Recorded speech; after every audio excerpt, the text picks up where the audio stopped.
Fantastic. Hello, everyone. My name is John Prince Hazley, and welcome to the first installment of our web series titled The Transition, From Entrepreneur to Entrepreneur. Hosted by Advancing Innovative Minds, or AIMX, our mission is to facilitate the transition to financial freedom to adult people who've done just that. So joining me today is our first guest, who is a motivational speaker and someone who has built his brand and niche by studying fear, Bellamy. What's up? Yeah, so essentially we're gonna have this for we're gonna kind of talk about your journey from being a student leader at UNC Charlotte to essentially writing your own checks right now. So what I know about, I remember when I was at UNC Charlotte, you were a Kappa, you ran for student body president, you were pretty much doing every leadership workshop possible. And from what I know, that led you to, upon graduation, going to college, starting your own business called College Concierge. You want to talk a little more about that? Yeah, so when I was in college, so undergraduate, or during my undergraduate years, I was pretty involved on campus. So like you said, I was orientation counselor, RA, SGA, I was in a fraternity, doing all those things. One of those activities, or one of the things I was involved in, was called like the lead team, which was with the Center for Leadership Development. So while I was on the lead team, I was able to do workshops on campus in certain like student organizations and kind of just start speaking. So I think after I started doing those workshops, I think sometimes like maybe like months later or sometimes a year later, students will come up to me and be like, Daryl, like what you said or that quote you said was really, really good that you said a few months ago. So when I kept on hearing that, I think that was the first like inkling that I was saying things that might be important to people, and kind of showed me that what I was saying might be important. So even though I heard those things, I still kind of just pushed it over to the side and didn't really pay that much attention to it. So when I decided that I was about to graduate, or when I did graduate, I decided not to take a job, and I decided I wanted to start my own business because I always wanted to be an entrepreneur and work for myself. So I applied for like this business plan competition, didn't win it, but I still wanted to start my business called College Concierge. So the goal of College Concierge was to get first-year students on campuses, starting with UNC Charlotte. We want to get them food, leadership development, and get them everything that they needed during that first year. It's going to be like an elite membership program for students, for freshman students. I was only going to accept 100 students. So I didn't take a job. I slept on a friend's couch or whatever, eating ramen noodles, you know, the same like entrepreneur like journey story. Didn't take a job, and I needed 100 parents to sign up, and I got like one parent to sign up. So it was like a total failure. So I had to go get a job. So throughout the next 2 to 3 years, I worked at Wells Fargo, TIA, CREF, like in the finance whole industry, and I worked for a consulting company. And I even had a part-time job at one point at Trader Joe's because I was just trying to pay off the debt, because remember during that summer, I wasn't really working. I was trying to get the business started, so a lot of that money was on credit cards, so I had to pay a lot of that stuff off. So I finally paid that off by working at Trader Joe's and my full-time job. But while I was working in corporate America, my goal was to always get back to entrepreneurship. So I was kind of like pivoting, trying to think about how to like rework College Concierge, how to think about it differently, reading books, still meeting a lot of different people. And about probably 1 year into my third job, which was at a financial consulting firm, I was just confused. So I was making good money. I was making maybe like $65,000, $70,000 at the time, right? And I was just confused, like, what do I want to do? I knew I didn't want to work there. I enjoyed the people, but I needed something else to do. So I was reading books still, and I was like, maybe I want to go into real estate. Maybe I want to do a lot of these different things. And the books that I was reading said that anyone who's successful either has a mentor or a coach. So I didn't have a mentor or a coach. So what I did was I went to Google and I typed in life coaches in Charlotte. And I got on this phone with this lady who I wanted a meeting with. She was like $175 an hour. At first I didn't want to do it. I'm like, $175? No, I don't want to put that money out there. But I wound up actually pushing through and meeting her. And that was the meeting that kind of got me to where I am right now, because during that meeting, she was like, yo, Daryl, what are you interested in? So she had me take this personality profile before I got there. She's like, what are you interested in? What do you want to do? And I'm like, I might want to get in real estate, might want to help students, might want to speak to students, might want to do all these things. And she looked at me. She was like, Arrow, like your face lit up, like something happened when you said something about like speaking to students. Like, what is that about? And I started explaining to her what that was about. She invited me because she was a full-time speaker and a coach. So she invited me that week and that Saturday to something called the National Speakers Association in Charlotte.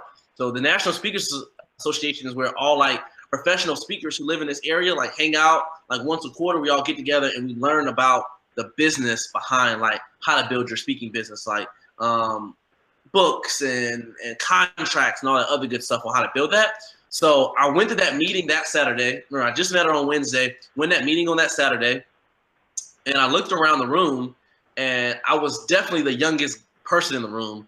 And then I was only maybe 2 to 3 people of color in the room, and I was looking around like, yo, this is something I can do. And that was the first time that I was around people who spoke full time. So from there on, I met with her maybe like once a month throughout that year, building that website, speaking for free. Starting to get paid more as I started speaking more. Started saving up money. So I saved up, I don't know, I don't want to get too far into this. Maybe there's some questions that go around this, but I saved up $20,000 throughout that year and quit the job, man. So I've been full-time as of this May for 2 years, speaking and traveling the country, speaking to students. Oh, wow. That's a journey. Because I thought it was interesting when you point out that anyone who wants to be successful, they need a coach or mentor. And that's a new advice to me. And would you like attribute that interaction to kind of jumpstarting you? Hands down. Getting there a lot quicker? Hands down. So you can either make the mistakes yourself, or you can pay someone or find someone who's invested in you to show you the mistakes so you don't make the same mistake that they made. So my first coach was a lady named Nicole, Vibrant Coaching. Used her for like a year. So and we're actually friends now. So throughout that whole year and a half, and I still use her periodically, maybe once a quarter, maybe twice or 3 times a year, we'll meet up and I'll show her what I'm up to and she'll give me advice and stuff like that on what I'm doing. The first year I used her. So Nicole is a speaker who she does women's groups. She does like government agencies, police. I mean, she does a lot of different things. So I'm student focused. So after that year, I'm like, all right, she's helped me a lot during that year, but I want to find a coach that's in the student industry. So I started looking for people who are killing it with students. And then I found a guy named James Robalato, who we're actually a part of the same agency now. But I called him and was like, hey, I wanna speak to more students. I need some advice on that. Can I hire you as my coach? Then I hired him next as my next coach. And then his advice alone, he told me, for example, to join one student affairs group on Facebook. He put me in that group. I made $6,000 off that group alone because of his advice. Wow. And I paid him a lot less than that for his coaching, but everywhere I've gotten is always because I've either hired people or people have wanted to invest in me, or I find that mentorship and they've taught me things to get me further. But I always say, yeah, if you can't find a mentor, definitely find some sort of coach or somebody who can kind of lead the way. And then if you don't want to pay, so there's people who might not want to pay $175 an hour, or I think James, I might have been paying him maybe $300 a month or something like that. If you don't want to find a coach, you can start with like YouTube videos. There's Damon John who has books. There's no matter who we're looking up to, whether we're engineers, whether we're doctors, whether we're lawyers, whether we're entrepreneurs, there's people who have killed it in your industry thus far, where you can literally take their book and kind of learn from their mistakes that way as well. But yeah, I would say hands down, John, and team as well. Mentor, coach, definitely just takes you right to where you need to go a lot faster. Wow, awesome. Sounds good advice. Yeah, I'm getting feedback. Okay. All right. So I guess to follow on that, because I know you had a passion, you really wanted to do it, and the next step was you hired a coach. The coach gave you all this great advice, put you on the new things, as well as you stacked with $20,000 so you can have that buffer room. But there's still another step where it takes a lot of energy, it takes a lot of courage to go from, hey, so-and-so, I'm not going to work for you anymore. I'm going to make this work on my own. Can you kind of talk about that process and like how you made that leap? Yeah. So when I talk about fear, so something I do is when I talk about fear to groups across the country, I actually collect fears of people. And I read every single one of them. So at this point, I've read, I wish I could show you. I could probably take a box from upstairs. I've collected over 7,000 like written fears. So people start with I fear that, and they write down what's stopping them from getting to that next level. So when I'm reading those, I've read over and over again. And the top fear category comes into the fear of failure, or not reaching the success that you might want to reach, or not reaching your goals and aspirations. I think we all have that fear at times, and sometimes we let that fear stop us from moving forward. So I had that same exact fear when it came to quitting a job. I had a mortgage. I had a car payment. I mean, I had bills. So to be able to just quit your job and think that you're going to make it, there was a lot of fear that went through my mind. But the thing that pushed me more than anything is the fact that, first thing is that I'm young. I have no kids. I wasn't married at the time. I think I had a girlfriend. Yeah. Oh, I wasn't married. I didn't have any kids, but I had nobody to really support. And I think a lot of times when we're young and when we're in our millennial age, or when we're in our 20s, we realize that we're never going to be as young as we're going to be now. So if you're going to make mistakes, like if you're going to jump out there and start a business, if you're going to jump out there and do something different, there's never going to be a time better than today when you might not have a wife or a husband in your ear saying like, "Hey, babe, like Johnny has a soccer practice, or we got bottles to pay for, or milk or formula." So my goal was like, "Hey, Daryl, how can you make sure that you're able to take advantage of these years right now? So therefore, when you do settle down and you do have that family, you've already put in those long, hard hours when you were a single guy. So therefore, that momentum has already started. And when you have that family, you're building off of your momentum." The second thing that really got me started was just, I believe that the only thing worse than failure is regret. The only thing worse than failure is regret. And I repeat that to myself a lot, because I don't want to look back years from now and like regret not taking the leap or not taking the jump. Especially, we have the time when we're young to be able to make those mistakes and be able to rebound quickly. So I was talking to one of my mentors. She's like in her mid 50s, and she lost a lot of her money and a lot of her properties during the 2008 cycle. She was saying, Daryl, like, it's hard to rebound now when I'm in my late 50s. She said those people who are 20, 30 years old, like, they can easily rebound and be able to make that money back and be able to do that. So I just try to share that with people in general. It's like, yo, now when we're young, you can always go back and get those jobs. Like, those jobs are always going to be there, especially since you have the skill. So the consulting industry, they literally gave me a raise. They offered me a raise, I think 2 weeks before I put in my 30-day, I gave them a 30-day notice. 2 weeks before I put in my 30-day notice, I actually got a raise. So I was good at what I did. And I knew that, if the business failed, I could always, one, go back and get that job, or two, I know I wasn't going back. I was like, I could always Uber and Lyft, right? And do what I have to do in order to get myself back to make it happen. But just take advantage of these years that we have, and make sure that you're doing things at the end of the day so you look back and you don't regret not taking advantage of the years and taking advantage of that time that we have. Wow. So kind of how I kind of instilled that is being, instead of looking at all the reasons it can't work out, you have a car payment, get some feedback. Yeah. So instead of looking at all the reasons that it can't work, you're looking at, hey, this is how it can work. Correct. And knowing that now today is the best time to do anything if you're going to do something. Yeah, and setting yourself up for success. So I've had friends who quit with like $2,000 in the bank, right? And some of them have made it, right? And they're doing well. And I've had friends who quit with, 2,000, and then they had to go back and get a job a few months later. So what I did was I set myself up for success, and I said, $20,000 is what I need, that I can start speaking and doing things for a year. So $20,000 is all I needed for a year to be able to live. So therefore, I wasn't really worried throughout that year that I wasn't going to eat or that I wasn't going to be able to pay my bills. And also, I had this spreadsheet, for example, that I knew all my bills and I knew how they fell. So I knew that if money was running out, I would have known that, and I would have had 2 months to try to find a new position.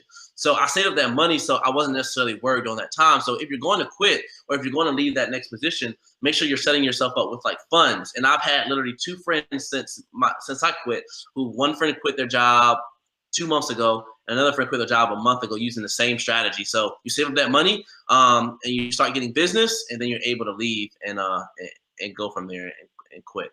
There's one other thing I wanted to add about that. I think I forgot when it came to setting up. Oh, something I also share for those like in the corporate environment that I never thought of until I actually left.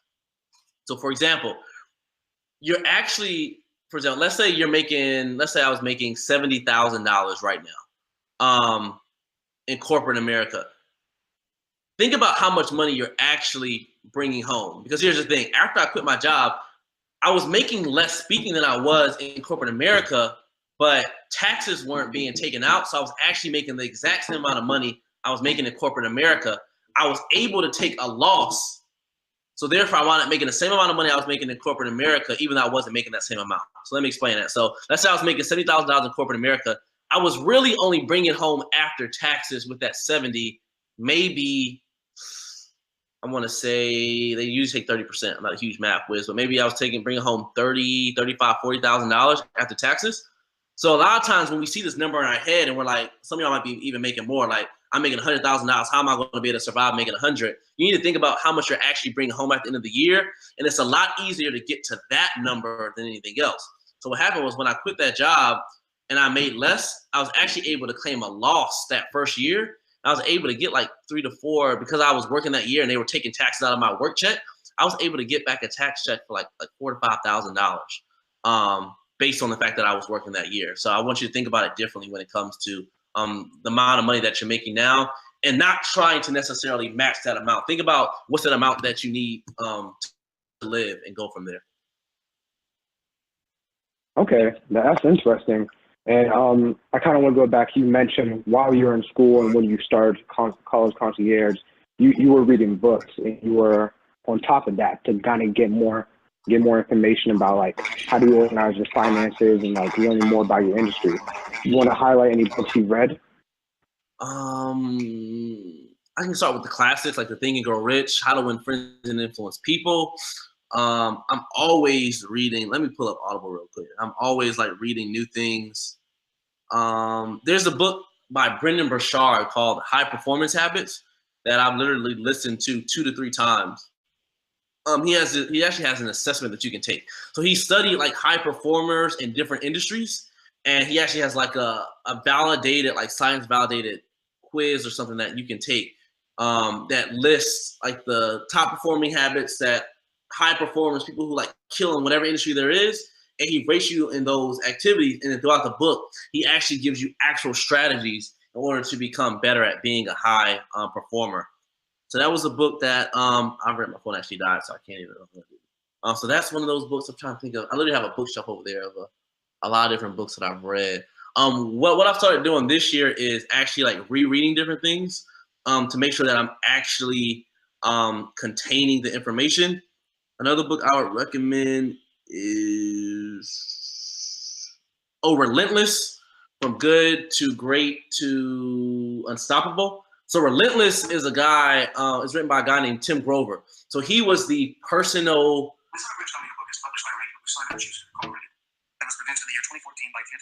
He was the personal trainer to Michael Jordan, Kobe Bryant, and Dwayne Wade, as well as a lot of other stars, but those like his main 3.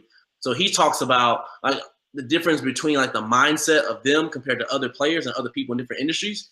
And I took a lot from that. When it came to just like pushing hard and pushing through like hard times and a lot of the other things that he talked about, the mindsets of those like high performers. So I recommend Relentless as well. Great, we'll definitely want to get a full book list from you later. But speaking of books, you actually have a book out.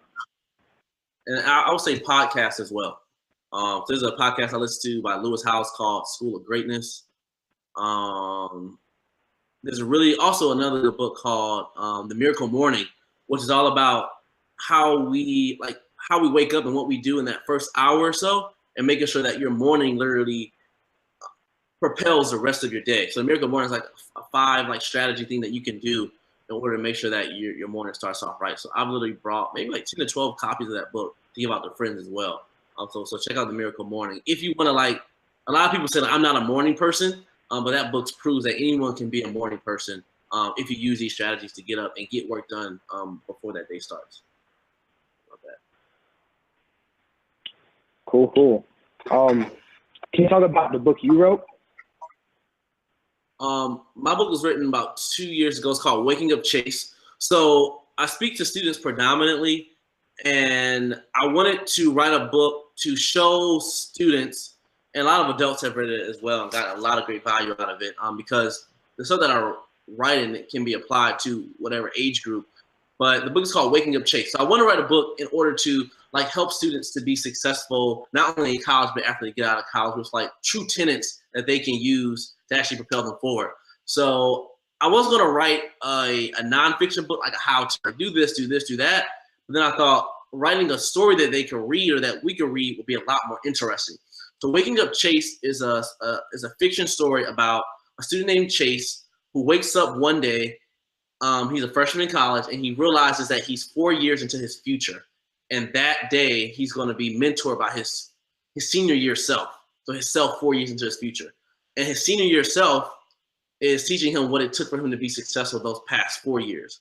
So it talks all about making sure you plan early, making sure you create those great relationships in college that propel you forward. And also it talks about fear. So he goes into those types of things, and it's all about, it's just an interesting story about I think we can all imagine for a moment, if we were to meet our future self and our future self was successful, spending a day with that person saying yo, John or Raymond, this is what it took to pass. This is what you need to do for the next 40 years to make sure that you get to where I am right now. So that's what that story is about. It's an interesting story that students have enjoyed. Rated really well on Amazon as well. So check it out, definitely. Definitely. And a question I have, because knowing that you started off doing student leadership when you were a student and you're still doing that same topic, is there a reason that you honed in on that niche? Yes, I honed into it because people want to hear from experts in any industry, right? So there's a lot of motivation, inspiration speakers out there, right? But I wanted to be an expert in something. So coming out of college, I look probably younger than I look now, and getting it up in front of a group of adults, it would have been what do we have in common with this guy, right? He's young. What does he know about leadership? What does he know about these different things? So literally doing the whole college thing, I just graduated from college. I did well while I was on campus. So in my eyes, or in others' eyes as well, I was an expert in that sense, as some of you might be as well, because you probably killed it as well. So I knew that at the least I could have credibility by going onto college campuses and sharing those ideas. So that's why I chose college, because I just graduated. I had good information when it came to that. And I also knew that I could appeal to that college audience because I looked like a lot of them. And I had the energy that could get them riled up. I also know the lingo, and I know what they're dealing with, where sometimes we have these older people coming on campus trying to teach them what to do, or tell them what to do, and they're like, you don't really get or understand us. So that was the reason why I chose the college industry, as well as, and I speak to high schools as well. So this week, when I was in California, this week, I was in Georgia. Yeah, Georgia and Charlotte. I spoke at high schools this week, which I don't do often. But they need the messages as well. And a lot of students are dealing with a lot of things that sometimes they don't even share. I think a lot of us sometimes deal with things that we don't share with others. We just keep it in here, like our fears and our insecurities and things about our confidence, a lot of those things. And I knew that if I could help students and just people at where they are right now, and help them conquer those things right now, it will allow them to be able to push through a lot more in the future and be a lot more successful. It's just, hey, y'all, let's just go ahead and make sure we conquer it right now and not let that stuff stay in your head and not let people share those things, because a lot of times that's stopping us from getting to that next level. Yeah, and kind of just from someone outside looking in, I've been following you on social media, saw where you started local schools, you were at UNC Charlotte campus, Yeah. and I think it was a year ago, you were in Tennessee or you were in California, or you were in different states. And I was like, oh wow, this guy's blowing up. How did this happen? So it was kind of great watching that journey, knowing you as a friend, and kind of wow, this is possible, and truly inspiration for myself as well as some of my peers. Thank you, man. It's definitely, I like to share that it really is a journey. And I'm glad that you knew me back when I first started, right? So you're able to see that it's not an overnight thing. And sometimes, especially I want to say the millennial generation, like we want stuff like this. And somebody who might know me or might not know me might look at the profile and be, oh, where does this guy like come from? Or he just probably quit his job and he made all this stuff happen. But you're able to see how like, I was doing stuff on campus, and I now use a lot of those same stories. I now use some of those things I learned on campus. I'm now using that now. You know, I had a failed business when I got out of college. I then worked for 3 to 4 years in corporate America before I quit my job. So it's a journey. And then when I got out, like my first gig was I think at UNC Charlotte for like $300. And then my next gig was somewhere else for $500. And I remember calling my coach and was like, yo. So this person called and was like, hey, Daryl, like, how much does it cost to bring you out to speak? And I was like, 500. They were like, okay, deal, great. And I called my coach and I was like, dang, is it really that easy? And I was like so hyped to get 500. So a lot of people jump out there thinking that they can like charge thousands and just go out there and do it. But it's literally been a journey where like every day I make mistakes. Every day I try new things. Sometimes I try things and it doesn't work. I'll get on stage and tell a joke and like sometimes it doesn't work out, right? But at the end of the day, I just want everybody to know a quote that I say to myself as well is like every master is once a disaster, meaning you have to be okay with being bad at something before you can be good at it. And it takes time to get to that point where you can quit your job, or it takes time to get to that point where you're being interviewed or you're making $1,000 or you're traveling across the country. So start in your state first and then start expanding, but just be okay with being bad at something and then eventually get better. And then you'll be amazed when you look back at your old product. Somebody also says that if you're not embarrassed by your first product, you waited too long. When I look back at my first website, like I'm like, dang, this thing was trash. When I look back at my old like slideshows or my slide decks, I'm not necessarily proud. I'm proud of it based on that I got started, but I'm on slide iteration deck 3 at this point. And it's improved so much as I've grown. But if I would have never started, if I would have been embarrassed of that, I would still be working somewhere and not getting closer to that destiny or that dream, which I'm trying to do. So whatever it is, to anyone listening or anyone who will listen, just be okay with just like not being the best at it from the beginning and just starting somewhere, and you'll be amazed at how that momentum starts building. And before you know it, you'll be exactly where you want to be. That's some very powerful advice. I think we can all relate to, because like we're so used to being in school and we're like, hey, you have to get 100%. You got to like make sure everything is perfect. But kind of what you're saying is that be okay with not it being perfect, just constantly improving on that. So that's something that's a new mindset for me to absorb. Yeah. Thanks, man. Yeah. So we talked about your past and how you got to where you are right now. So where do you want to position yourself for the future? So let's say you're writing a book about you 4 years from now, looking back and talking to you now. So the goal is to right now, and my stuff changes all the time, right? Where I'm trying to go, what I'm trying to do. My main focus right now is setting up systems in the business so I'm able to focus more on content and delivering content and delivering value to those people I talk to. So right now, for example, my agent, I have an agent who handles like all my college contracts, campus speak. So a lot of that stuff goes to them when it's college wise. But if someone contracts through me, you know, I'll handle the contracts and send that stuff out and handle a lot of that stuff. But there's systems that you can set up and software and different things that you can put into place where it becomes like a press of a button and things go out. So therefore, I'm not spending hours sending out a contract or having those conversations. It's more of like a system, or maybe like a personal system or something that where I'm not worried about those minute business details. I'm worried about, making sure I'm reading books and make sure I'm getting content in order to help students. So right now, my main focus is like setting up those systems. The second thing is, when it comes to speaking, is a lot of times speakers will speak on a stage for a student group for an hour, and students will never hear from that person again. They might follow them on social media, but they're not delivering content to them over a long period of time. So one of my main focuses, and I was thinking about this morning as well, it's called like the Fearless Forever Promise, because I talk about fearlessness, is where right now I have over 2,400 students on my list. that are like looking to get content from me that I haven't done in the past year, a good job of keeping in touch with them. And not only students, because I talk to other people as well, but 2,400 people on my list. I haven't done a good job of like keeping in contact with them and giving them fearless content and sharing stories with them and stuff like that.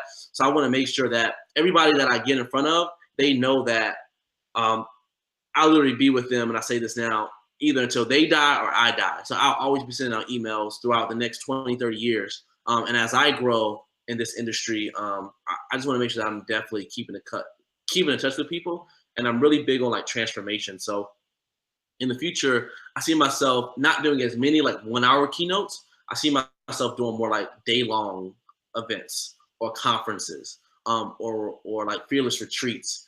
And I was able to do my first fearless retreat about 2 weeks ago in Cary, for 2 whole days with a team. I formed a training company with one of my friends. We were able to do that, and that was like an amazing experience. So I see myself doing more events and building a team of people who's able to go out there and share the message. Because as we know, like with one of us doing something, I think that's cool. But when you're able to have a team that's all committed to the same goal and the same promise of what you're trying to deliver, you're able to impact even more people out there. So I would say creating those systems, making sure that I'm keeping in contact with people long after I speak to them, as well as having more events and creating more products. So even though I'm not in front of, I have 1 book now. There's no reason why I shouldn't have more books out there. There's no reason why I shouldn't have more workbooks out there, to make sure that I'm helping as many people as possible. So just keep on growing the brand, man. That's the goal. Right, and I'll definitely stay tuned and continue watching this. Speaking of team, like, so AIMX, we are a team. It's just 5 of us right now. And this is something that we want to do, for kind of knowing that we are part-time. You know, we have an idea where we want to be, where you're at. But the best way we just came across doing this was to talk to people like you and kind of just put this out here on the platform. So speaking of the team, are there any questions for anyone on the team or on the call for Daryl? Hey, this is Drew. Y'all hear me good? I can hear you, Drew. So first of all, I'd like to say thanks for coming, man. Really appreciate what you're doing. It's a lot. What you've been saying, very good. Some great seeds you've planted. Well, I did have a question about one of the points you made in terms of your corporate job and just making the decision to pursue your full-time dream. Mm-hmm. Is there anything while you're in your corporate job that you feel like you could have maximized that supported your kind of full-time dream, or do you feel like the most value added you got was literally just going out and saying, you know what, I'm going to do it? Like if you had to, I guess, in hindsight, look back and say, you know, if while I was in that job, I probably could have maximized these couple of things before I made that transition. Or do you feel like literally just making the transition was the best choice?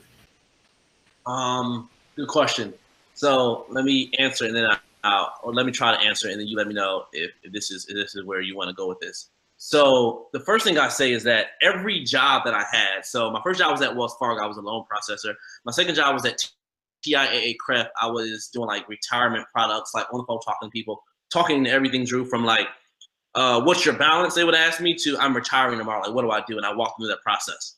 Then my third job was actually in the consulting industry. So we were consulting with banks like BB&T, Wells Fargo, PayPal. It was a huge, pretty mid-sized company in Charlotte, working on I was on project management for those technology projects. And looking back, I am thankful for every single one of those jobs, because every single one of those jobs taught me something that I'm learning, or taught me something that I'm able to use in my business right now, especially my last job in consulting, because I use a lot of those techniques. And I use a lot of things when it comes to project management that I'm using now. So I'm 100% thankful for all of those opportunities because I use them now. So sometimes I like to share, or I just want to share with you all that, like, be thankful for where you are now, and just gain as much as you can, because you never know what you're going to be able to use in the future, to be able to help your business or to be able to help what you do in entrepreneurship. So I'm thankful for my time there, because I use a lot of that stuff.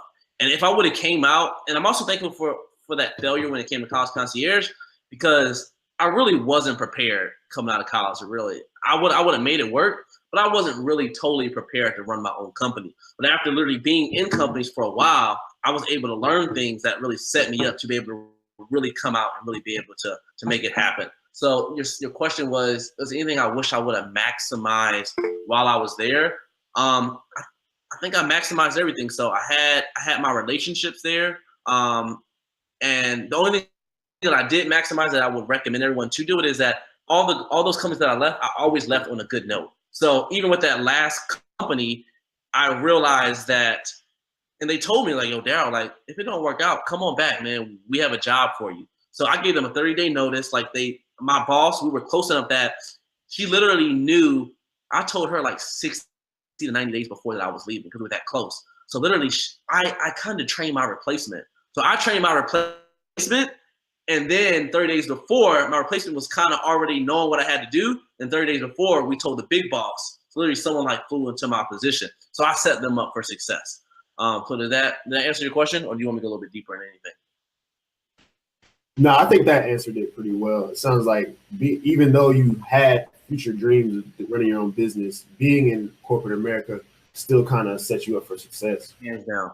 And I learned. I mean, I still keep in contact with my coworkers, people that I worked with. But I can say that without my time in corporate America, I wouldn't be as successful as I am right now. Thank you. You're welcome. All right. Kwame, you have a question you want to ask? Yeah, definitely. What's going on, Daryl? Definitely appreciate you joining the webinar today. No problem, bro. I'm actually in the same role that you were in with TIAA Craft. Okay. So talking to people at, retirement and things like that. And one thing I want to know is I'm actually looking at starting a credit repair business. Well, I have it started. I do have the LLC established and everything like that. But what are some things that I can be doing like while I'm still working? It's kind of piggybacking off of Drew's point. Like, what are some things you can be doing outside of work that will prepare you for that actual transition? So let me ask a deeper question. So what have you already gotten set up when it came to the credit repair business? So I have the LLC established. We have a website. We're working on, I have it set up where we're working on creating relationships with like mortgage officers and auto dealerships, things like that. So I do have, it's actually established, it's bonded and everything. I just don't have the clientele base yet. Okay, is it you or like a team of people? It's a team. So I work with my mom and then 2 other people, but it's my business though, and they join along. So the first piece of advice I say is like, you need some sort of goal that you're trying to reach. So is your goal to quit your job and do that full time at some point? Well, right now my goal is to build the business for it to run and operate without me, and I just go out and acquire new business. Okay. So is there any way that we can start by getting individual clientele? Like, why are we going after companies first? Because sales proves everything.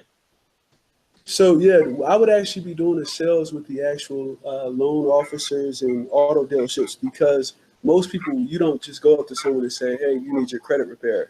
It's usually when they're going to buy a house or going to get a car and they're denied, then they're more apt to actually sign up because they know they need it in order to achieve whatever the end goal is for them.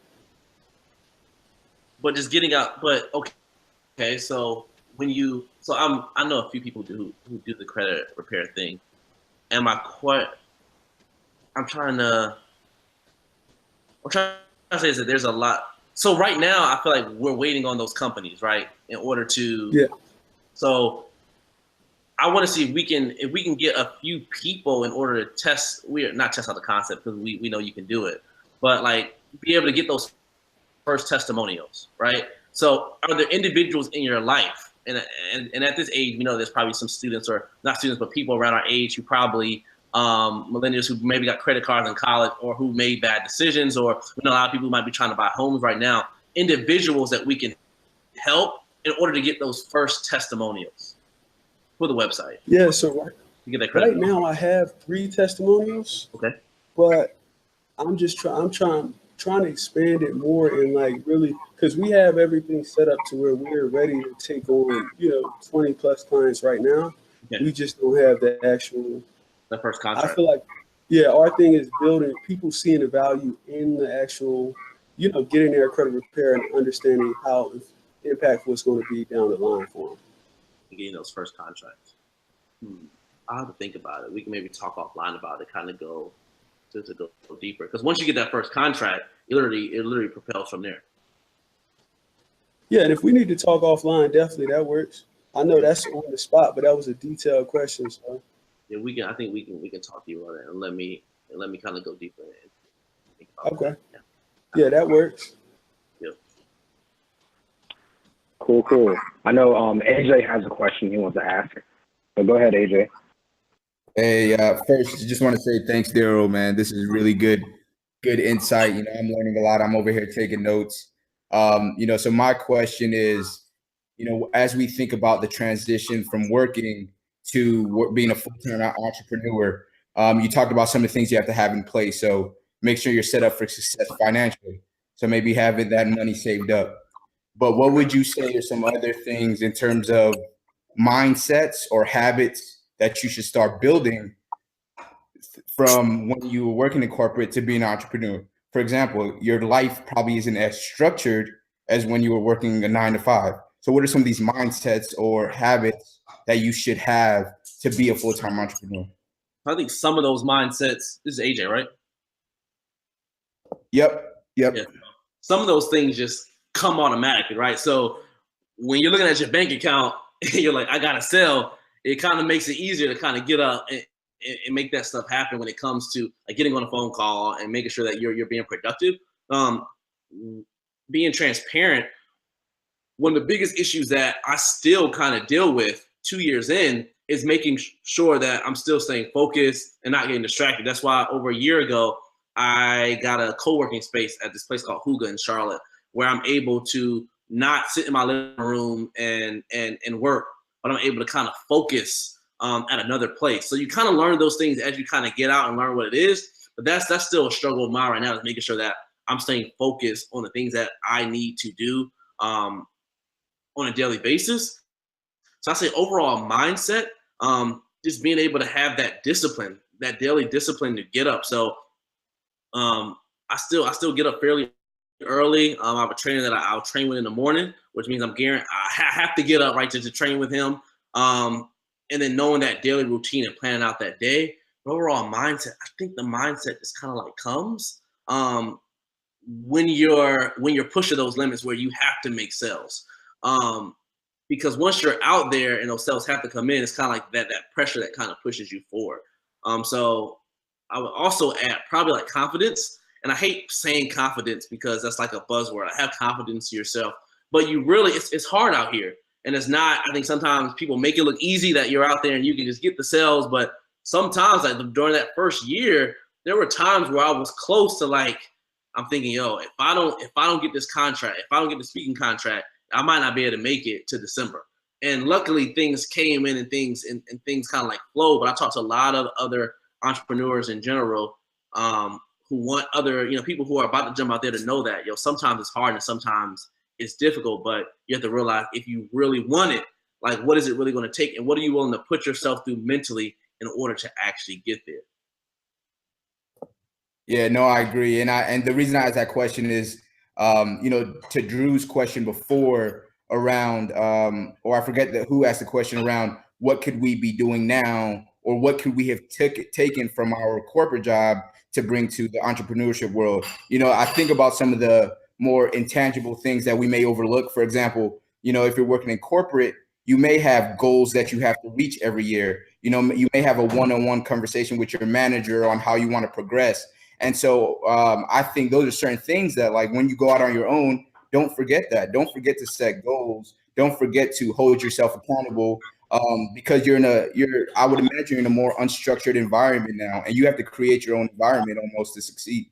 Yeah, so I have a group of 2 friends where what we do is at the end of, just like companies, they plan out their month or they plan out their quarter every month, at the beginning of each month or at the end of each month now, because it's in, I was thinking about like December, but at the end of each month, we do a presentation with 3 of us. You have one slide that says what you accomplished that last month, and your next slide talks about what you plan on accomplishing that next month going forward. It's kind of like an accountability group, because like you said, at work, yeah, you're holding each other accountable, or your boss is holding you accountable, but you don't really have that accountability when you get out, except for, if you have a wife, if you have someone who's like, baby, we got to pay these bills. So what we do is every month we kind of have that accountability group where we're able to go over that stuff and hold each other accountable. So if one of my friends don't get something done, I'm like, yo, you said at the beginning of the month that you were going to finish that first chapter of that book. Like, where is it and why haven't you gotten it done? So you kind of feel that kind of connection with people. So that's why I'm just a huge fan of these type of friend groups and these sort of these networks where friends are close enough to be able to be honest and open with each other. And not out of that friend group, but I had a group of people, a mastermind group that about 3 years ago, we all sat down in Panera. It was about 4 or 5 of us. We all sat in Panera and said we want to start our own businesses. And out of that group of 5, 3 of those people are now full-time entrepreneurs. So hanging around those people and sharing these stories and being able to interview people and doing a lot of these things, like all that adds up, and you'll be surprised like years down the line, like how you look back and see how far you've come. Wow, that's powerful. Thanks, man. No problem. Hey, so I'm going to want to piggyback off that question. And also, if anyone has a question, post in the chat and I'll tee you up. But one thing that's kind of been the theme for this whole call is that having a group of support, whether it's peers or coach or having mentors. And I guess you spoke about how do you find a coach, but can you kind of harp on like how do you find the right people to associate yourself that will help you support writing that first book or getting that first sale or making your goals? So in every industry or everything that you've done, there's most of the things that we're doing, it's been done before, or there's someone who's already charted territory. So finding those individuals and figuring out, me and my boy, we talk about anytime we start something, we say, all right, who has the blueprint or what's the blueprint? So let's talk about, is it AJ who has the credit repair? Here. Okay, so when it comes to credit repair, there's someone who has that credit repair business already, who already has, for example, like car dealerships or whatever, and they might not be in the North Carolina area, but I would find somebody in California, for example, because therefore you're not really competing with them because you're in a whole different state. You say, yo, I'm gonna pay you $100 an hour, right? To just be able to sit down with you or have a call with you, and you show me your plan as to how you did it. So for example, when my friends start speaking, I already have contracts for them to use. I literally line them up with what to do. And when I coach people, I already line them up for what to do. So I literally lost a question. What was your question again, Jonathan? Yeah, so my question is how do you find the peers that help support you in being in a creative environment for yourself to where you want to be successful, where you're not giving up? Okay, so find those people. So I would say find people who have already done it and figure out how you can offer value first. So for some of those, so for me, my coaches, the value was the money I was paying them. For one of my mentors, he was a speaker and he had a weekend long or like a day long retreat. So I drove to Raleigh. I paid the money to go to the retreat, right? He got a chance to know me because only 4 people showed up, right? So I actually got to ask questions and get value from him. After I left, I went on Amazon, brought his book. I reviewed his book. I let him know that I reviewed it. I then sent him a card saying thank you. And then literally after I did all that type of stuff to give value to him, I think I might have recommended him to my school for him to possibly speak. Around 6 months later, he invited me to go sailing with him and a few friends, and we sailed for like 2 days on the open ocean, right? So imagine being able to just sail for 2 days with one of the guys that you looked up to. He's now a mentor, and he invited you with his friends to go out, and I could ask whatever questions I could for those 2 days straight. But it didn't start with me just going there asking for something. I tried to give first and provide value first. So for everyone in your industry, there's something that you might be able to help them with first, or be able to give value with first, and then they'll be more apt to help you. So before you reach out to people, it might be helpful to see if they have any books out there that you can read, because literally people don't know that. Like if someone literally reached out and said, yo, Daryl, I just read Waking Up Chase. I want to tell you how great it is, or I want to ask you questions about that and about your speaking career. Because people have taken interest in me first, I'll easily jump on the phone and give them an hour of my time. But if someone just reaches out like randomly and I'm busy, I'm just gonna be like, yo, it's easy to kind of just push it off because I'm doing a lot of things. So show interest first. within any industry, there's someone who already has that blueprint. Don't try to remake the wheel. We've heard that multiple times. Don't try to remake the wheel. Figure out what they've done. Figure out how you can meet with them, whether it's paying, whether it's offering value, and go from there. I feel like we all had to go read this book now. No, and not something that I I'm know to help. But I'm all about, do not reinvent. Find those people who are killing it, and I'm always looking for like new people, new mentors. So once I hit the $100,000, $150,000 mark, I'm like, who making 200? Who making 350? Right? Because the mindset that we have to have with the business at 100 is different than we have to have at 500 and a million. And the person who's your coach or mentor, if they're only making 200, you might need to find that coach who's making 500, who can get you to that next level. So always like finding how we can level up to that next level, whatever it is. Got you. It's all about leveling up. AJ has another question, so I'm gonna let him. Hey, what's going on? Hey, I know we're running out on time here, but just want to take it like even a couple steps back and ask, what advice would you give someone who knows they want to be an entrepreneur but isn't sure what they want to do yet? They know they want to work for themselves. They don't know what the vehicle is or what they want to do with that entrepreneurship. What advice would you give to exploring that? The first thing I would say is you need to start writing things down more often. So whether that's a journal, whether that's like a notes app, whether there's a lot of vehicles we can use, but I think we get ideas all the time, but we don't write them down, or we don't actually spend time on them. So they come in and then they go out our head, and then we just move on to the next thing. So I would say, as you start getting those ideas or things that you're interested in, you'll start writing that down, and just start evaluating those ideas. So I get ideas all the time, and literally when all these ideas come into my head, I literally just write it down. So therefore I free my brain up to be able to think of more things. So a good example would be my sister. Like, she was like, yo, Daryl, I need other streams of income. I want to start a business. And she made a cake one day, and she had my mom take it to her job, and the people loved it. So she said, I'm just going to start making cakes. My sister now makes like 5 to 6 cakes a week for people in Philadelphia. Even more than that, she's made like up to 8 to 9 cakes a weekend. But it all started with her just started to thinking about, I need another stream, kind of starting to write down those ideas and figuring out where you can start small at. So again, I started speaking for free at first. She started with 1 or 2 cakes. There's small businesses that we can start, but just start like writing that stuff down and start just evaluating those ideas. But a lot of times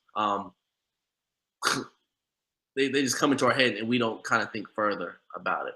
So just start brainstorming, man, and get around those people also who might be in that same stage and start talking these things out. So I know we all have friends and things like that. So when I started college, not when I started college kind of serious, but when I started deciding I wanted to speak, I actually got a logo created for a different business name. And I would like get stuff created and then run it by friends. Then my friends would be, oh, that's a good idea or not. And then I would kind of evaluate. I think a lot of times we also have these ideas, but we never actually get them started. So my biggest fear for other entrepreneurs or other people in general is that some of y'all might have really, really good ideas and you might be afraid to act on them for certain reasons. And sometimes we wait like 3 to 4 years, and then we start that business and we realize that we probably should have started 3 years ago, so we could have got rid of that and got on to the next idea. So for example, let's say college concierge. That was a failure. Let's say I was scared and went to corporate America first. I would probably be on college concierge right now trying that business. And then 2 years from now, I would have started Bellamy Inspired. So go ahead and get those failures out now. Start writing those things out now. Start trying little ways to start those different businesses. And figuring out if you're even interested in it, and then fly and go from there. Okay. Thanks, man. You're welcome. Ooh, so I know Drew has a question. I think that's going to be our last question. Hit me, Drew. All right, yeah, I'm just trying to sneak one in before the buzzer goes off. But so kind of as we reiterated throughout this, I think a lot of us in this chat are really interested in entrepreneurship, and we want to eventually make that transition. But we're in a situation where we're in corporate America, we're trying to save money, we're trying to, come up with what we really want to do when that transition time comes. So do you have any recommendations on how to stay motivated in corporate America when we kind of know we're not doing what we're most passionate about at the moment? How do we stay motivated and keep pushing? So I would say one of my favorite quotes is a quote by Steve Jobs where he says, "The dots always connect. You can't connect the dots looking forward. You can only connect the dots looking back." Know while we're in certain situations, or while we're at a job, or while we're working certain places. But I can guarantee you 100% that looking back, that you'll always know, like, while you were in those situations, in those dots, in the future. So how do you stay motivated? One way that I stay motivated is I knew that in order to quit my job, I said I wanted to, I think make it, like I said, I was making $10,000. So I knew that number that I needed without that. Remember the first thing I told you where, like, when it came to taxes and all that stuff, I was actually making the same amount. So I didn't know that. So I said to myself, all right, when I get out of this job, or when I leave this job, I want to be able to make 70,000. I want to at least be able to make what I'm making in corporate America, so $70,000 a year. And honestly, I could live off a lot less than that. So what I did was I literally wrote my resignation letter and dated it for when I wanted to leave. So for some of you, it might be 1 year, it might be 2 years from now, it might be whenever that might be. So I actually went ahead and wrote that resignation letter. And for some of you, you might even know what you want to do yet. You just might know that you don't want to work in corporate America. And that's fine. You don't have to say why you're leaving. But what I did was I typed up that resignation letter. I actually put it in a frame. I actually wrote a blank check for, I think, $70,000 divided by 12 months is like $3,630 a month, something like that. So I actually wrote myself out that check for $3,630 a month, dated it, signed it.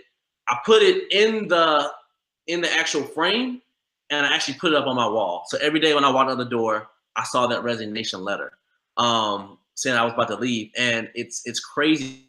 The same rate, the only thing I had to change on that resignation letter when I actually resigned was my boss's name, because she left 3 weeks before I resigned. So that's what I used to motivate me every single day, was that resignation letter, and knowing that I was getting closer to that date. But I think you need something every single day in order to remind you of what you're trying to work towards. So being around those right people, but that's just one like actual thing that I did with that resignation letter that kind of helped me every day to stay motivated. Awesome. Thank you for that. That's really, really powerful. Really powerful. I appreciate that. No problem, man. All right. So I'd like to thank everyone for joining on the call, especially thank Daryl. I really appreciate you kind of helping us out and kicking this off, and really just dropping knowledge. Like, this is something you won't get from the book. You won't get this from just like reading the YouTube channel. We're really being face to face with you and kind of asking the questions that are burning in desire, and you like being open and sharing experience. I truly appreciate, and I'm sure the people on the call appreciate as well. So thank you. Thank you for the invite. You all have my number, so like I said, I'm pretty open. Like, feel free to reach out if you have any questions, and we can jump on a call at any point. And I'm willing to help. Like I said, I want all of us to be able to. I think there's enough room in this entrepreneurship game for all of us. I'm all about creating a legacy for not only my future kids but my future family, and for anyone who wants that as well. I'll do whatever I can to be able to help you in that journey. So thank you for the invite. Definitely appreciate it. Thank you. Well, Thank you. Welcome, man. Thanks, man. Wrap, so we can. Thanks, man. Take care. Okay. You too.